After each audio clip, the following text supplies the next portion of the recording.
दोस्तों आज मैं इंडियन फिल्म इंडस्ट्री की उस गुलकारा की बात करने जा रहा हूं जिन्हें सुरों की मलका कहा जाता है और वो बॉलीवुड फिल्म इंडस्ट्री की गीत संगीत की सबसे ऊंची उड़ान भरने वाली गायिका हैं और वो पिछली 7 दहाइयों से गायकी से जुड़ी हुई हैं। उनकी शोहरत और आवाज के सहर से मुतासर होकर कुछ लोगों ने अपने बच्चों के नाम के साथ उनका नाम लगा दिया है या चंद फनकार ऐसे भी हैं जिन्होंने अपने नाम के साथ उनका नाम जोड़ लिया है। दोस्तों यकीनन बरसगीर पाक हिंद में उनसे बड़ी कोई गायिका मौजूद नहीं है।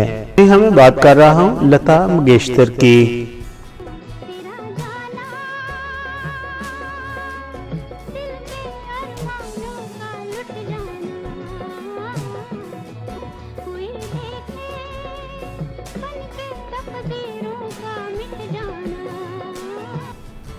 गुलकारा लता मंगेशकर 28 सितंबर 1929 को इंडिया की रियासत मध्य प्रदेश के शहर इंदौर में पैदा हुई हैं। आपके वालिद का नाम दीनानाथ मंगेशकर था जो कि अपने दौर में एक म्यूजिक डायरेक्टर और अदाकार भी थे जो कि स्टेज शो मुनक्कद करते थे और यही वजह थी कि वो इतनी कम उम्री में मौसीकी की तरफ मायल हो गईं।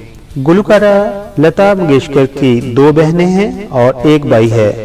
आपकी बहन आशा भी गायकी से मुंसलिक हैं और उनका भी बॉलीवुड फिल्म इंडस्ट्री में एक खास मकाम है और खास नाम है। अब हम उस किस्सा की तरफ आते हैं कि गुलकारा लता मंगेशकर गायकी की तरफ बकायदा कैसे आईं, क्योंकि आपके वालिद दीनानाथ एक बड़े म्यूजिक डायरेक्टर थे और स्टेज अदाकार भी थे और वो मुख्तलिफ लोगों को म्यूजिक सिखाते भी थे। वो अपने घर पर एक छोटे बच्चे को म्यूजिक सिखा रहे थे कि वहां पर लता मंगेशकर भी मौजूद थी। उस लड़के की उम्र और आपकी उम्र एक जैसी थी। जब आपके वालिद किसी काम के लिए दूसरे कमरे में गए तो आपने उस बच्चे को रियाज कराना शुरू कर दिया और बताया कि ऐसे गाओ। आपके वालिद जब दीनानाथ वापस उस जगह पर आए तो उन्होंने देखा कि मेरी बेटी तो बहुत अच्छा गा सकती है और वो बड़े अच्छे सुर लगा रही है। तो आपके वालिद दीनानाथ ने कहा कि हमारे घर में भी एक गायिका मौजूद है और कल से इसकी क्लासें स्टार्ट की जाएंगी। इस तरह आपके वालिद ने आपको मौसीकी की बकायदा तालीम देना शुरू कर दी और फिर मुख्तलिफ स्टेज शो के अंदर आप अपने वालिद के साथ गाया करती थी। लेकिन बदकिस्मती से जब आपकी उम्र सिर्फ 13 साल थी तो आपके वालिद का इंतकाल हो गया। आपके वालिद के इंतकाल के बाद आपके घर की कफालत की जिम्मेदारी इस 13 साल बच्ची के ही कंधों पर आ गई। गुलकारा लता मंगेशकर को इब्तदाई दिनों में फिल्म इंडस्ट्री में काफी जद्दोजहद करनी पड़ी। उनकी आवाज बहुत पतली थी और इसी वजह से इब्तिदा में मौसीकारों ने उन्हें काम नहीं दिया, लेकिन उन्होंने हिम्मत नहीं हारी और गायकी में अपनी अलग पहचान बनाने में उन्होंने दिन रात काम किया। आपकी उम्र 14 साल थी जब आपने पाकिस्तान की मशहूर मारूफ मरहुमा गुलकारा नूरजहां के साथ फिल्म बड़ी माँ के अंदर काम किया। एजेंट नूरजहां जब भी आपकी आवाज सुनती थी तो वो कहती थी कि तुम मेहनत करो और अच्छे से क्लासिकल म्यूजिक को सीखो, यकीनन एक दिन तुम्हारा एक नाम होगा। बाद में आपने 1947 में एक्टिंग को अलविदा कह दिया क्योंकि एक्टिंग सिर्फ आप अपने घर को चलाने के लिए करती थी, लेकिन आपका पेशेंट आपका शौक तो सिर्फ गुलकारी था। 1948 में आपने कई एक म्यूजिक डायरेक्टरों के साथ काम किया, मगर जिस म्यूजिक डायरेक्टर ने आपकी बहुत ज्यादा हौसला अफजाई की वो थे मशहूर मारूफ म्यूजिक डायरेक्टर मास्टर हैदर।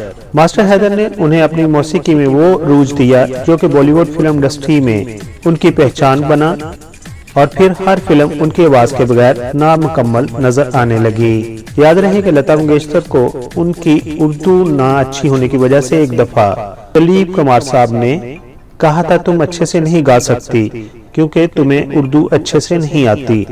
तो फिर लता मंगेशकर ने उसको पॉजिटिव लिया और अच्छे तरीके से उर्दू सीखी और अपने तलफ़्फ़ुज़ की अदायगी को बेहतर बनाया।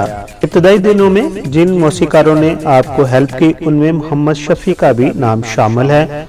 गुलकारा लता मंगेशकर जब 22 साल की हुई तो वो एक कामयाब गुलकारा बन चुकी थी और वो अपने काम में इतनी मसरूफ थी कि एक एक दिन में उन्हें 8 से ज्यादा गाने रिकॉर्ड करवाने पड़ते थे। बरसगीर के मुमताज मौसीकारों ने लता जी के लिए समातों में जादू जगाने वाले हजारों गीत तख्लीक किए। मौसीकारों में शामिल हैं निशाद, एस डी बर्मन, शंकर जयकिशन, लक्ष्मीकांत प्यारेलाल, राजेश रोशन, आर.डी. बर्मन, बप्पी लहरी, ख्याम, अन्नू मलिक, राम लक्ष्मण, नदीम शेरवन वगैरह शामिल हैं। 60 की दहाई में लता मंगेशकर बॉलीवुड की कामयाब और सफ़े अव्वल की गुलकारा माना जाती थी। तो उस वक्त उन्होंने कहा था, जब कोई गाना मशहूर होता है, पॉपुलर होता है, तो वो जितनी दफ़ा भी बिके यानी कि तो खरीदा जाए तो उसकी रियलिटी भी गुलकारा को भी मिलती रहनी चाहिए। आपकी इस ख्वाहिश को उस वक्त ये बहुत सारे फिल्म साजों ने या फिल्म प्रोड्यूसर्स ने पसंद नहीं किया था और उन्होंने कहा था कि हम तो बिजनेस करते हैं और बिजनेस के लिहाज से ही हर चीज को देखते हैं।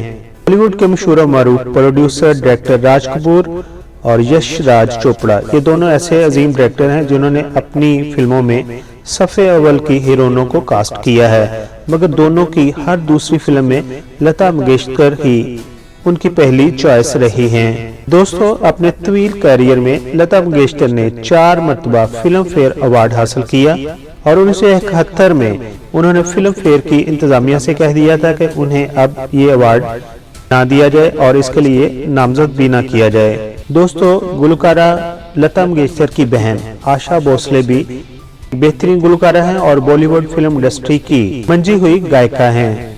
बॉलीवुड फिल्म इंडस्ट्री में एक ऐसा भी दौर गुजरा है जब इंडियन फिल्म इंडस्ट्री पर इन दोनों बहनों की हुक्मरानी थी।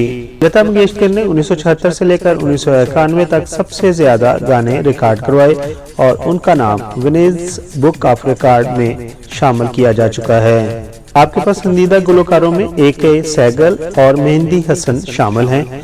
आप मेहंदी हसन की सबसे बड़ी मदार रही हैं। उन्होंने मेहंदी हसन के बारे में कहा था कि उनके गले में भगवान बोलता है। लता मंगेशकर 50,000 से ज्यादा गाने गा चुकी हैं और इसके अलावा 36 जुबानों में वो अपनी गायकी के जौहर दिखा चुकी हैं। गुलकार लता मंगेशकर ने 20वीं सदी के आगाज में कुछ फिल्मों के लिए गाने गाए हैं, जिनमें इंडियन सुपरहिट फिल्म मोहब्बतें और फिल्म कभी खुशी कभी गम शामिल है। लेकिन 2015 के बाद उन्होंने कोई गाना नहीं गाया क्योंकि वो शदीद अलील रहती हैं।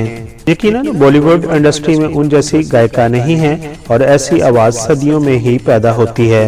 आखिर पर हम उनके लिए दुआगो हैं कि खुदा उनको तंदुरुस्ती दे।